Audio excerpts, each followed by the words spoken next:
So I want to talk to you guys a little bit about anger and how the environment that I was raised in and just seeing the things I did as a kid and as a teenager and it being carried into my life and bringing it into my life and not understanding it until things happened, until I was forced to understand that I have to control certain things when I'm triggered, and I can't just act how I want to, especially in this day and age in 2025. You can't just have outbursts of rage. You have to watch your anger, and if you don't, like, it can end you up in trouble with the law, and with, it can break up relationships. And one of the biggest things that I've really reflected on is truly like how your kids look at you and what happens to them when you act a certain way, when you are angry, not necessarily at them, but when you have something that you're dealing with, when you have emotions that you don't know how to handle, and then it comes out in frustration or anger, and your children see that. How are you stopping to just take a moment and how they're going to view you? I know and remember all of the times that my parents, my mom or my stepdad, have gotten really upset with me on certain things. And I understand why they got upset with me. Now, do I believe that they handled the situations to their best ability? No. I also do understand that they are not perfect. Neither are you guys, and neither am I. And I think that every time that we get into situations where we act out, where anger gets the best of us, I think that's an opportunity for us to learn more. And I think it's an opportunity for us to build up ourselves. It's definitely not intentional. But regardless of whatever situation happened, we have to learn from that. We have to learn something. We have to learn from the actual thing that happened. And if you're not learning from the situation, and you just continue to have the same outbursts or the same rage episodes, or you say things that you don't mean, or you use your words to hurt people. The tongue's very powerful. And if any of you guys know what I'm talking about, like, go read the Bible, and it tells you how powerful the tongue is. In the Bible it says the tongue brings life, and it also brings death. And what it means by is that it brings death is that it's very harmful. If you say things out of anger or frustration, you say things to certain people that they do not forget. There are things in my life that people have told me that I won't forget. Do I forgive them? Absolutely. But will I ever forget it? No. But I'm not going to hold that against them. And there are things that I know I've said to people that are extremely hurtful. There are things that I regret ever saying. There's things I've regretted saying to my son. There's things that I've regretted saying to my wife. There's things that I've regretted saying to my parents, my brother, past friendships, past relationships. I remember. But I've reflected on all of those moments that these things have happened and asked myself, how can I be a better person than I was before? But in order for you to fix this frustration and this anger inside of you, it has to start within you. Now, I do recommend, if you're really dealing with some stuff, like, I had to get a therapist, and I had to get a therapist that aligned with me and aligned with my future. And I had to get a therapist that actually gave a shit. There's a lot of counselors out there and therapists that they don't understand, and they just don't give a shit. And like, some people could take that and be like, oh, you're knocking on therapists. Yeah, there's honestly not a lot of good therapists. There's not. because they use all of their stuff. I believe they use all of their tools from what they've learned, but they don't, I think what they fail to do is they don't place themselves in your shoes just for a moment, so you don't feel heard. And then you walk out of the office, you're like, well, fuck, like that just doesn't align with what I'm going through or what I want. It just doesn't align. So it took me several therapists.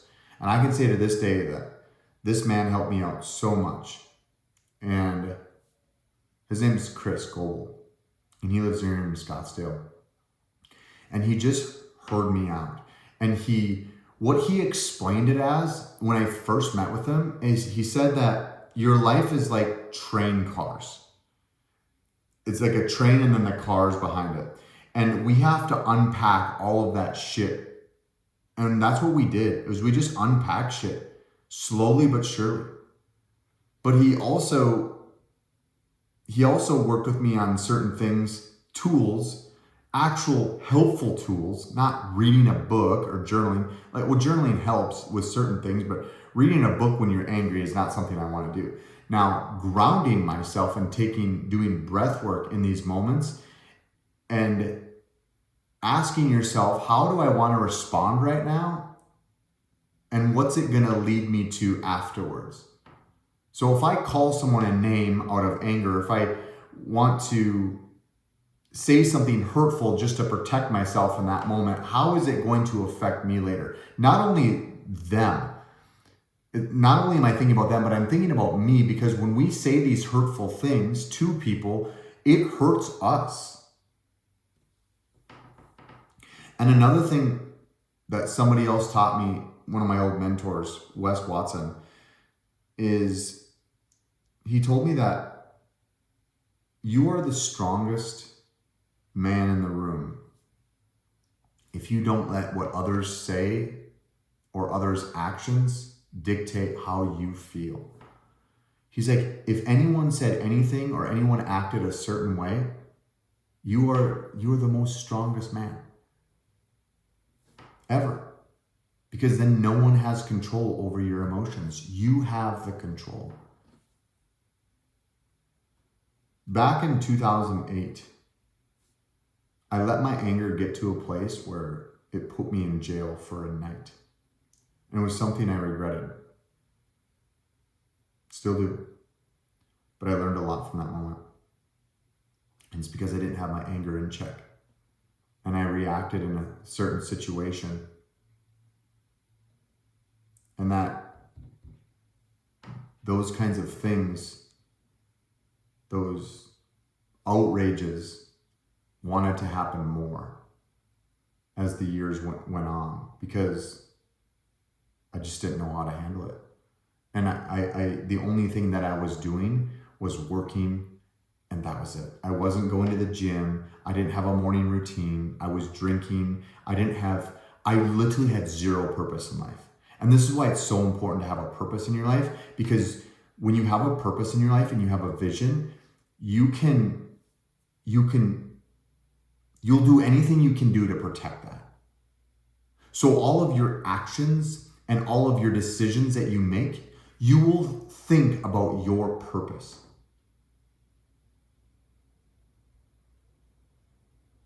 So it actually helps so much to have a purpose and goals and a vision, is because you will consciously think a little harder when certain things happen. And you will ask yourself, like, is this going to be worth it, or is this not going to be worth it? Not only that, I want you all just to think about it if you do have children. Like, when you freak out because you didn't either honor your word, or someone called you out on your bullshit, or you've gotten to a place where you're overweight and your habits suck, and you know it deep down that you're not being the person that you said you would be, and all of these things are starting to crumble now. Work's stressful, your health is going to shit, your spouse has been at you because you're just not honoring your word in certain things with them or in the house. And so everything's just kind of crumbling down. And The reality of this is that it's your fucking fault. It's your fault if your house is in chaos. It's your fault if you and your spouse are at each other's throats all the time. It's your fault that you have anger issues. Now, I grew up around, like, my parents were just a little bit more angrier, and that's how they dealt with things. So I saw that all the time, but I also wasn't taught by them on how to manage it and how to, I never saw them dealing with situations in a calm manner. So it's just like what I saw. So it's like, that's just what I did. It's just how I did things. I didn't know. I had no fucking clue. I'm not blaming it on them. It was my fault for reacting and doing the things that I've always done in my life. That's what put me in jail. It's like, I didn't have control of my reaction. But now I do. And now is the most important time to get your anger in check. And I'm telling you that if you don't have a purpose and you don't have a vision, you're gonna feel lost. And you're gonna feel like you're going nowhere. It's gonna feel like you're hopping into a vehicle and you're just driving and you have no direction whatsoever. You have no destination. Isn't that doesn't that feel like shit to you? Is driving just your car around town, not wondering, you'd be like, why am I doing this? You're truly gonna ask yourself, like, why am I just driving around aimlessly doing nothing? And if you do have anger issues, like, I would suggest, like, going to get a counselor or having a coach in your life. Well, I think having a counselor and a coach in your life, one, to help you get your purpose in order, because most of you don't even know how to live out your purpose and don't even know how to attack your vision, but your counselor just to help you so that, they can help you with some certain mental aspects and some tools. But again, if you don't have a counselor or you're against it and you can't find one, I understand. At least have someone on your side so that they can help be a GPS for you, and then you can just drive and take the path that they're going to give you. Because I'm telling you that your anger, you guys, will get you in a lot of trouble. Your anger will cause damage. Your anger can, you will take your anger out on your kids, on your family, out on friends, out on just other people that you don't need to take it out on, because it's your job to handle all of this shit. And I will tell you that if you react these ways consistently, and you have outbursts of anger, and you have outbursts of frustration, and you say things that you can never take back, it's something that's always going to sit within you. And it's nothing you can ever take back. Now, can you work on it? Yes. Can you forgive yourself? Yes. But if you want to not be an angry person all the time, and you don't want to be negative, and you want to be more positive, and you want to be more loving, and you want to be the parent that is known for working on things in a positive manner, and isn't the parent that the kid is afraid to go to, you gotta start with asking yourself, like, hey, what's my purpose? Who do I need to become? Who do I want to be? And what are their actions? A purpose should be self-mastery. And the only way to master yourself is by doing it physically and mentally and spiritually. Going to the gym, waking up early, having control of your food, having control of your workouts, creating a body that you admire, creating a mindset you admire, creating a spiritual health that you admire on a daily basis. That will you'll be able to start to control a little bit more in your life if you start there. That will lead you to your purpose. But the longer you stay purposeless, the longer you're going to stay angry.